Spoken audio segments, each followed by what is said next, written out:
Hola, soy Ramón Abel Castaño, soy médico de formación con una maestría en gestión y política en salud de la Universidad de Harvard y con un doctorado en política y salud pública de la Escuela de Higiene y Medicina Tropical de Londres.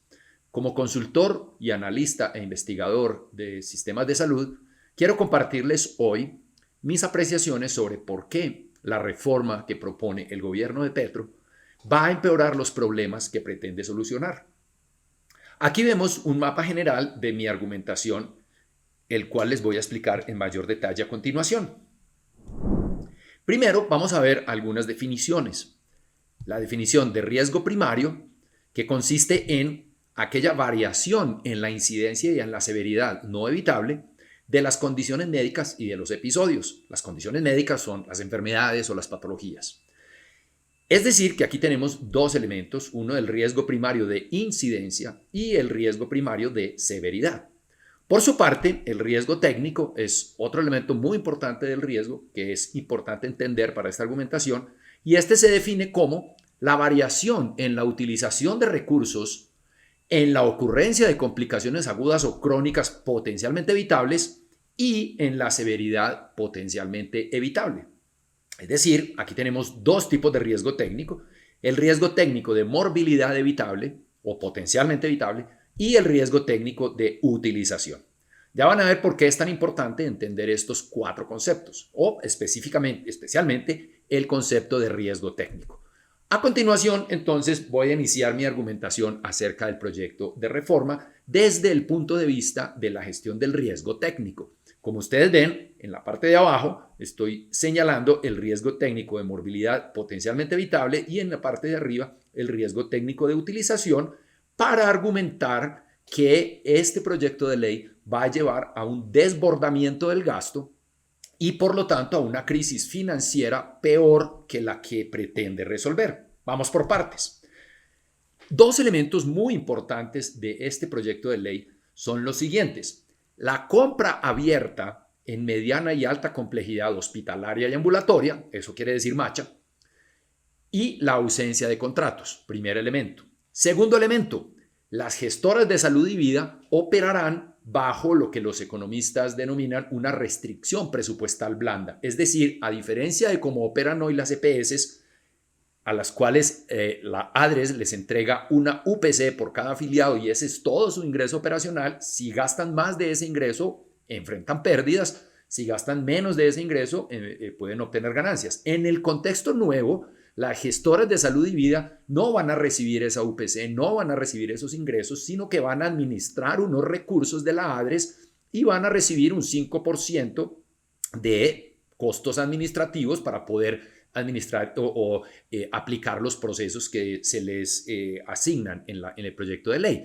Quiere decir esto que las gestoras de salud y vida operarán bajo una restricción presupuestal blanda. ¿Por qué? Porque los recursos son de la ADRES y en el momento en que a una población dada se le acaben los recursos, la gestora de salud y vida no va a enfrentar pérdidas, simplemente le va a transmitir esa necesidad de nuevos recursos a la ADRES. Vamos a ver cuáles son las consecuencias de estos dos elementos. Por un lado, la compra abierta, es decir, ausencia de contratos en mediana y alta complejidad, quiere decir que la ADRES va a recibir facturas de todos los prestadores de mediana y alta complejidad individualmente, de cada prestador por separado, así como es más o menos hoy con el SOAT en los accidentes de tránsito con carros fantasmas o carros no asegurados. Entonces, eso implica que para poder hacer esa compra abierta sin mediar contratos, entonces la única forma de pagar por esos servicios será el pago por servicio o pago por evento, como se llama en Colombia, o el pago por episodio, es decir, un pago, digamos, por un reemplazo articular, el pago por el parto, el pago por la cirugía de hernia, que es un pago por episodio, ¿sí? ¿Cuál es el problema del pago por servicio y del pago por episodio? Pues que no permiten hacer un control de las frecuencias de uso, como vamos a ver más adelante. El otro problema es que por la imposibilidad de establecer controles previos, ¿por qué hay esta imposibilidad? Porque no media un contrato. Como hoy con las EPS hacen un contrato con un hospital y en el contrato establecen unas reglas previas de las condiciones que se deben cumplir para recibir un servicio, para prestar cierto tipo de servicios o para acceder a ciertos escenarios de atención. Eso se establece en los contratos como unas reglas previas. Igualmente se establecen unos controles previos, en algunos casos, no siempre, pero en algunos casos, antes de recibir atención, debe recibir la autorización de la EPS. La EPS debe decir en qué condiciones se recibe o en qué prestador o en qué institución de salud debe ser atendido el paciente. Eso desaparece. Entonces, al ser imposible establecer esos controles previos y dado que la única forma de pagar en esas condiciones es pago por servicio o pago por episodio, pues inevitablemente estos dos efectos llevarán a un aumento en las frecuencias de uso. Es decir, se incrementará la frecuencia con la que se utilizan los servicios de salud. Por eso es un elemento crítico del riesgo técnico de utilización. Por otro lado, este aumento en las frecuencias de uso va a llevar entonces a que se desborde el gasto. Más adelante vamos a ver cuáles son los controles que establece el proyecto de ley para tratar de evitar estos problemas que son predecibles. Por el lado de las gestoras de salud y vida operando bajo restricción presupuestal blanda, lo que va a implicar es que estas no van a tener un incentivo muy fuerte a hacer controles concurrentes. Ya vimos que no pueden hacer controles previos porque no media un contrato, pero tampoco van a tener incentivos muy poderosos a hacer controles concurrentes, al menos no con el rigor que lo hacen hoy en día porque están cuidando sus recursos de UPC, que es lo que le da la ADRES para que operen. En el nuevo contexto no van a tener esa limitante, por lo tanto, digamos así, su tendencia a aprobar o a permitir ciertos incrementos en las frecuencias de uso no les va a preocupar mucho porque finalmente no son sus recursos los que estarán cuidando. Entonces, eso va a llevar inevitablemente también a reforzar ese efecto sobre el aumento de las frecuencias de uso. Pero otro elemento muy importante es que esas gestoras tampoco van a tener un incentivo muy fuerte para hacer eso que denominamos controles posteriores, es decir, esas auditorías después de que se ha prestado el servicio y el hospital o la clínica o el doctor emiten una factura, esa factura se revisa, se audita y se aprueba para su pago. Eso es lo que llamamos controles posteriores. Y también esas auditorías incluyen auditorías de qué tan pertinente era la atención que se dio, si sí era necesaria, si estaba acorde con la evidencia, etc. Sin embargo, hoy en día, como las EPS están cuidando sus ingresos por UPC, entonces tienen un incentivo muy fuerte a hacer estos controles posteriores de una manera muy estricta. En el nuevo contexto, como no tienen esa restricción presupuestal dura, sino la restricción blanda, es decir, el dinero es de la ADRES, no de las gestoras, entonces claramente el incentivo a hacer ese control posterior es mucho más débil. Por lo tanto, esto va a llevar inevitablemente a que, al ser más propensos a autorizar los pagos, porque no se trata de su dinero, sino el de la ADRES, pues se va a aumentar el número de facturas aprobadas para que la ADRES pague. ¿Sí?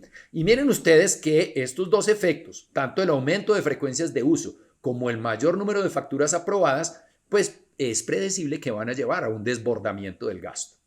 Ahora veamos desde el punto de vista del riesgo técnico de morbilidad potencialmente evitable, cuál va a ser el problema.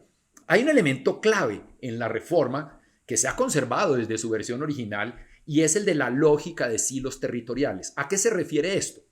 Hoy en día los recursos de la seguridad social son entregados a las EPS y la EPS no lo puede gastar sino en su población definida, ¿sí? Por eso yo los he denominado silos poblacionales. ¿Cuál es el problema? Que en un territorio dado hay población revuelta de varias EPS y como cada EPS recibe el dinero para sus afiliados, pues no lo puede gastar en afiliados de otras EPS. Eso implica que cuando tratemos de hacer acciones de naturaleza territorial, como por ejemplo controlar el dengue, ahora que estamos en un brote de dengue, pues es muy difícil que una sola EPS asuma la tarea de controlar el dengue porque pues le estaría haciendo el favor a las otras EPS que tienen afiliados en ese territorio, entonces más bien espera que los otros lo hagan o tratan de ponerse de acuerdo. En algunas veces ha funcionado, en algunos entes territoriales del país ha funcionado, pero en general es difícil que se pongan de acuerdo y que ejecuten acciones de naturaleza territorial con tanta efectividad como uno quisiera. Por eso, un elemento fundamental del proyecto del gobierno es que los recursos ya no se asignen por poblaciones, por EPS, sino por territorios. Es decir, que se asignan a un territorio para dar atención en salud a las personas que viven en ese territorio. Eso es muy bueno desde el punto de vista de salud pública, de prevención de la enfermedad, de promoción de la salud. Es muy, muy bueno porque las acciones territoriales son muy fáciles de ejecutar cuando hay un solo actor, cuando hay un solo prestador, cuando hay un solo pagador. Pero para los programas especializados de pacientes con enfermedades crónicas o enfermedades de alto costo, por ejemplo, VIH, diabetes, riesgo cardiovascular, enfermedades autoinmunes, cáncer y enfermedades raras, en este tipo de programas la lógica territorial los fragmenta. ¿Por qué los fragmenta? Y ahí vamos con el primer punto. Primero, porque la baja complejidad, o sea, los CAPS, son los encargados de proveer las acciones de baja complejidad de la población de su territorio, independientemente de que sea población sana, población de bajo riesgo o población con enfermedades crónicas o enfermedades de alto costo. Tiene que hacer la atención básica en el territorio con los recursos que se le asignan al CAPS. Adicionalmente, hay una separación en el diseño del sistema que prevé la reforma o el proyecto 339 y es una separación clarísima entre la baja complejidad que prestan los CAPS y la mediana y alta complejidad, tanto ambulatoria como hospitalaria. Están separados y el CAPS se supone que es el encargado de hacer la referencia del paciente a esa mediana y alta complejidad, pero además del CAPS hay otros actores también participando en esa referencia y en esa contrarreferencia, pero claramente hay una brecha, una barrera por diseño del sistema que hace que ese paso del nivel básico o baja complejidad a la mediana y alta complejidad requiera de unos procesos que a mi modo de ver van a ser un poco más complicados. Lo voy a explicar más adelante. Tercer elemento que afecta el riesgo técnico de morbilidad potencialmente evitable. Los programas especializados también quedan fragmentados en la mediana y alta complejidad por territorios. ¿Por qué? Porque las redes integradas e integrales de servicios de salud que prevé el proyecto 339 también tienen una lógica territorial. Entonces, si yo tengo un territorio, digamos, de 200,000 personas, donde tengo, no sé, 10 CAPS y una red integrada integral para esa región donde hay 200,000 personas, pues entre esas 200,000 personas habrá posiblemente unos 500, 600 pacientes de VIH. Seguramente habrá una proporción mucho menor de pacientes con hemofilia o una proporción mucho menor de pacientes con artritis reumatoide. Entonces, esos territorios van a tener unos números muy pequeños de personas para montar un programa integral con todo lo que eso requiere. Incluso algunos representantes y algunos legisladores han planteado que los pacientes no tienen por qué preocuparse porque les va a llegar su medicamento y les van a dar sus citas a especialistas. Pero ojo, es que un programa especializado no es solamente una cita especialista y una caja con 30 pastillas cada mes. Esa es la parte más, eso es lo básico, lo esencial. De ahí para adelante, para lograr que estos pacientes con condiciones médicas crónicas o de alto costo tengan los resultados en salud esperados, es necesario desarrollar estos programas especializados que tienen una cantidad de elementos, de ingredientes, de estrategias que van mucho más allá de una cita a un especialista y una caja con 30 pastillas. Entonces, al reducirse el número de pacientes con esta lógica territorial, en un territorio dado habrá un número muy pequeño de pacientes que no permitirá que estos programas tengan ese volumen alto que les permite especializarse y entender muy bien cuáles son las necesidades de estos pacientes, sus expectativas, sus preferencias, cómo lograr la adherencia de los pacientes al programa y al tratamiento médico, que es lo que al final determina que tengan los mejores resultados en salud con los recursos que tenemos.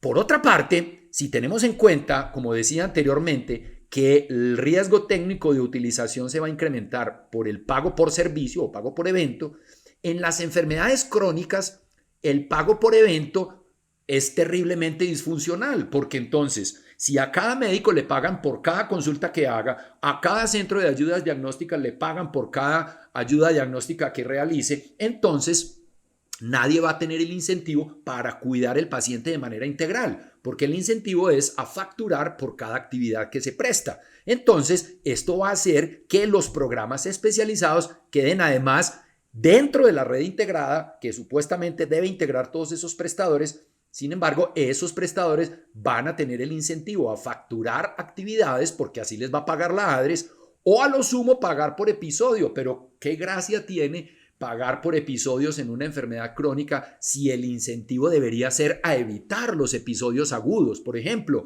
en VIH, las infecciones por gérmenes oportunistas generan episodios agudos, ingresos a la unidad de cuidado intensivo, pero si el paciente está muy bien manejado con ese abordaje integral que mencionaba, pues va a tener una probabilidad mucho más baja de tener esos episodios agudos. Sin embargo, cuando se paga por evento, se desintegra toda esa integralidad porque cada prestador va a tratar de facturar lo que le corresponda por su actividad, ¿sí?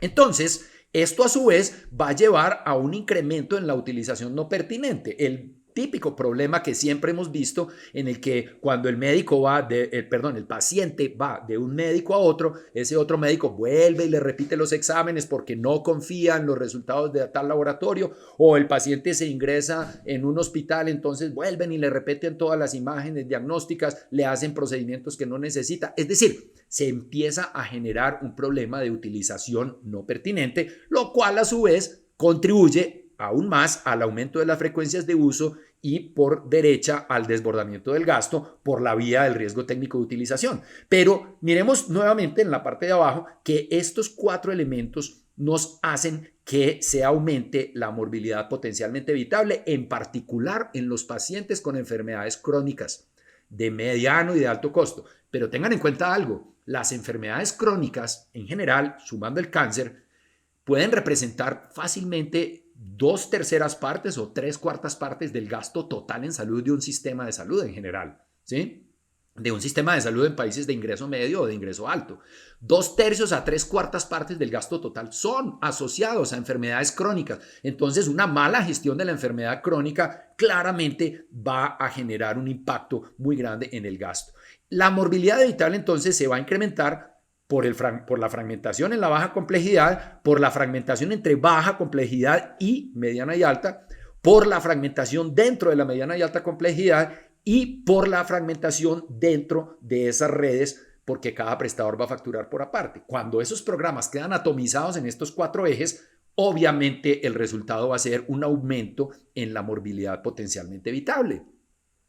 Miremos ahora y claramente ese aumento de la morbilidad potencialmente evitable, pues va a ser un contribuyente fundamental al desbordamiento del gasto. Ahora miremos cuáles son las consecuencias sobre el problema que pretende resolver la reforma. Primero, si se desborda el gasto más de lo que ya está, pues va a haber un agotamiento más temprano aún del presupuesto y de los recursos de la ADRES. Cuando se agoten los recursos de la ADRES, pues se va a empeorar la crisis financiera que hoy pretendemos resolver con esta reforma. Por su parte, se va a incrementar la cartera morosa con los hospitales, clínicas y médicos, porque cuando se agote el presupuesto, ADRES va a decir, ya no tengo más recursos para pagar. Y si estamos en noviembre o en octubre o en septiembre o en agosto, de ahí en adelante hasta el final del año, pues no va a haber recursos de la ADRES y tendremos que esperar hasta el siguiente año para poder reiniciar la prestación de servicios de salud. Esto va a llevar a su vez a que los prestadores privados, en vista de que los recursos del sistema público se agotaron, pues van a empezar a darle prioridad a aquellos que tengan o seguros voluntarios, pólizas prepagadas, seguros internacionales, o que puedan pagar directamente de su bolsillo. Y esto va a llevar inevitablemente a que se incremente el mercado de aseguradores privados y a que se incremente el gasto de bolsillo. Un retroceso fundamental en uno de los indicadores en los que Colombia se estrella, incluso en escala, en comparación con los países de la OCDE, la mayoría de los cuales son de altos ingresos. Colombia puntea con el gasto de bolsillo como proporción del gasto total en salud. Esto es un logro fundamental de este sistema que podría ponerse en riesgo si llegamos a tener esa crisis financiera que yo estoy prediciendo en este esquema. Ahora, veamos qué mecanismos de control prevé el proyecto de ley para evitar esas consecuencias negativas. Claro que el proyecto los prevé. Vamos a ver cuáles son. Primero, la imposibilidad de establecer controles previos se supone que se va a satisfacer o se va a sustituir con la autorregulación profesional. Es decir, los doctores entre ellos van a verificar que las conductas no estén llevando a hacer, a hacer más de lo que el paciente requiere. En cuanto a los controles concurrentes, se supone que los CAPS, las redes integradas y las gestoras de salud y vida deben hacer esos controles concurrentes y además habrá un sistema de referencia y contrarreferencia, eso quiere decir RCR, que va a permitir que las referencias se hagan con racionalidad técnico-científica que no se refiera a algo que no necesite esa referencia. Adicionalmente, para los controles posteriores, se supone que la ADRES también va a hacer auditorías ex post y que las gestoras de salud y vida van a tener un incentivo adicional para hacer esos controles posteriores si logran una eficiencia en el gasto. Por su parte, hay una gran expectativa en que el sistema público, único, integrado y unificado de información va a ser capaz de detectar patrones atípicos de inducción de la demanda o de gasto atípico y va a ser capaz de identificar dónde están esas fuentes de variación y establecer los controles necesarios, bien sea para demostrar que era justificado, para que el hospital o clínica o centro médico demuestre que estaba justificado, o si se trata de una inducción de la demanda, pues de pronto de una inducción innecesaria de la demanda, de pronto pues tomar las acciones correctivas necesarias. Por su parte, se supone que las redes integradas e integrales de salud y las gestoras de salud y vida van a recibir un incentivo por eficiencia en el control del gasto, en el uso eficiente de los recursos, y se supone que con eso van a ejercer controles concurrentes y controles posteriores para evitar que se desborde el gasto. Por su parte, para evitar el efecto de la mayor frecuencia de uso con el pago por servicio, pues se va a regular las tarifas para que no se incrementen de una manera desorbitada aquellos servicios que sean más rentables. Entonces se supone que la regulación de tarifas va a permitir eliminar ese efecto. Ya más adelante voy a explicar por qué estos mecanismos de control no son efectivos o son débilmente efectivos. Por el lado del riesgo técnico de morbilidad potencialmente evitable, el sistema de referencia y contrarreferencia se supone que va a ser capaz de superar esas barreras en baja complejidad por una parte y mediana y alta complejidad por la otra, y todas esas barreras de fragmentación en la mediana y alta complejidad. Igual, para evitar que el pago por evento o pago por servicio fragmente los programas dentro de una misma red integrada, se supone que el sistema de referencia y contrarreferencia va a resolver eso. Y por último, para evitar la morbilidad potencialmente evitable, se supone que va a haber incentivos tanto para las redes integradas como para los gestores de salud y vida en función de obtener resultados en salud. Pero, ¿por qué estos mecanismos de control serán inefectivos para evitar esas consecuencias negativas? Ya vimos, claro, los mecanismos están y aparentemente se va a evitar esa crisis financiera que yo estoy prediciendo. Sin embargo, mi siguiente análisis va a mostrar por qué esos mecanismos van a ser inefectivos. Lo primero es que para crear un sistema de autorregulación profesional y sustituir los controles previos, se requiere crear una cultura de rendición de cuentas entre pares que toma mucho tiempo en desarrollar, que requiere unos análisis de datos que hoy la inmensa mayoría de los hospitales y prestadores y clínicas del país no tienen, ¿cierto? Y adicionalmente exige redefinir la relación entre el médico en la institución. Hoy en día esa relación está basada en evitar el riesgo laboral de una relación obrero-patronal. Entonces, por eso pululan y proliferan los contratos de prestación de servicios, las órdenes de prestación de servicios, es decir, una cantidad de modalidades contractuales que buscan es evitar una relación obrero-patronal, y en ese contexto, pues la relación del médico con la institución no va a favorecer que se establezcan esos controles de pares por el simple hecho de que la ley lo ordene en alguno de sus artículos. En cuanto a los incentivos a los controles concurrentes, los incentivos son muy débiles. ¿Por qué? Porque ni los CAPS, ni las redes integradas, ni los gestores de salud y vida tienen el control de todo el proceso de atención, y la gestora de salud y vida, por su parte, no tiene el control directo del prestador porque no es la que contrata. Recuerden que no va a haber mediación de contratos. Adicionalmente, el sistema de referencia y contrarreferencia está disperso entre 4 entidades: el CAPS, la red integrada, la gestora de salud y vida y el ente territorial. No se esperaría que en un proyecto de ley se definan con precisión las competencias y los roles de cada uno de ellos, pero lo que sí está claro es que cuando hay 4 entidades responsables de un mismo proceso, es muy probable que ninguna de las 4 termine ejecutando el proceso de manera completa y efectiva. En cuanto a las auditorías ex post, en las cuales reposa gran parte de la expectativa de controlar el costo, pues ya lo decía, para la gestora de salud y vida es mucho más fácil dejar pasar el problema, aprobar la factura, aprobar su pago y le traslada el problema a la ADRES porque la gestora de salud y vida no está operando bajo una restricción presupuestal dura. Igualmente, con el Sistema Público Unificado de Información, se pueden hacer todos los análisis agregados que uno quiera, pero esos análisis solo detectan los comportamientos más atípicos, lo que se denominan los outliers, pero no detectan problemas de agencia de baja intensidad. Si los doctores, dado que tienen menos controles y los controles previos que se esperaría de la regulación entre pares no van a ser efectivos, con toda seguridad va a haber una tendencia, una propensión a incrementar de manera pequeña, unos incrementos pequeños en la cantidad de servicios que se prestan. Y esto no es corrupción, ojo, no es corrupción. Un doctor, pensando en el bien de su paciente, puede perfectamente tomar la decisión de repetir el examen a ver si de pronto el resultado se alteró un poquito, o puede tomar la decisión de operar al paciente ya y no dentro de un mes o dentro de 2 meses, o tomar la decisión de darle un día más en la UCI porque de pronto todavía no estoy seguro, ¿cierto?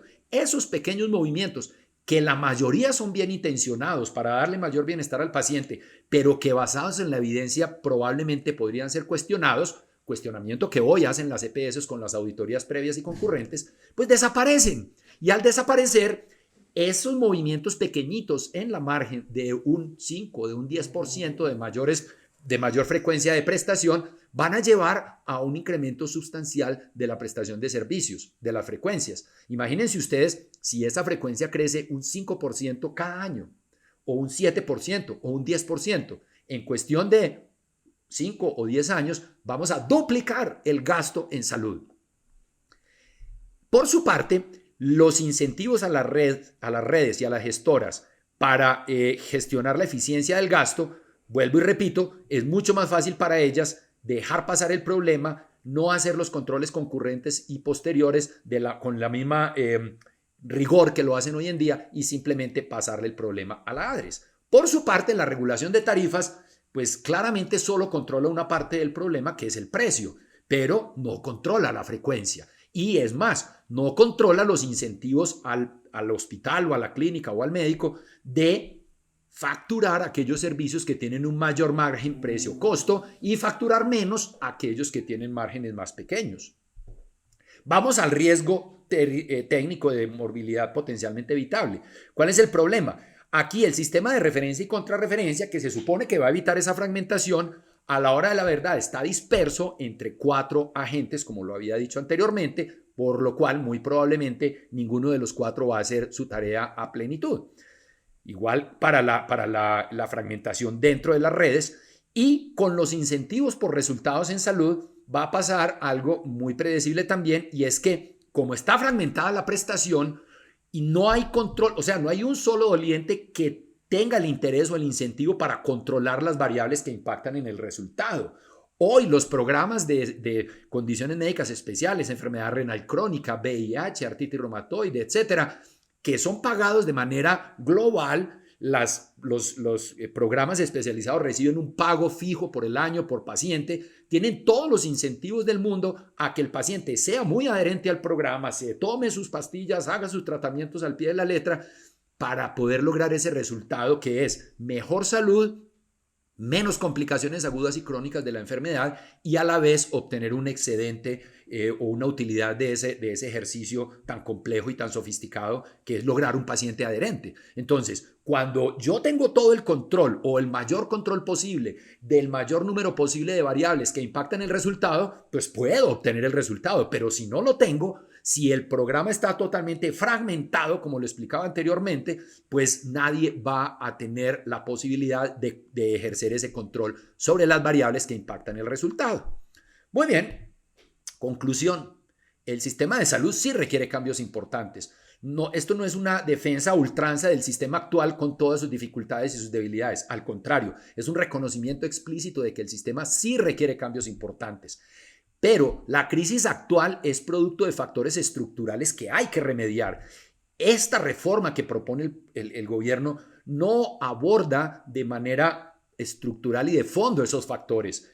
Establece unos elementos que le ayudan a controlar el problema, pero ya demostré que esos elementos van a tener un efecto limitado o, en el peor de los casos, inocuo. Entonces, esto nos va a llevar a una situación peor que la que el gobierno pretende resolver. Por último, el remedio será peor que la enfermedad. Mi último mensaje: reforma sí, pero no así. Aquí les dejo mis contactos para que me escriban, síganme en Twitter, me pueden escribir al correo electrónico, visiten mi página web donde tengo todos estos materiales explicados de una manera mucho más detallada. Muchas gracias.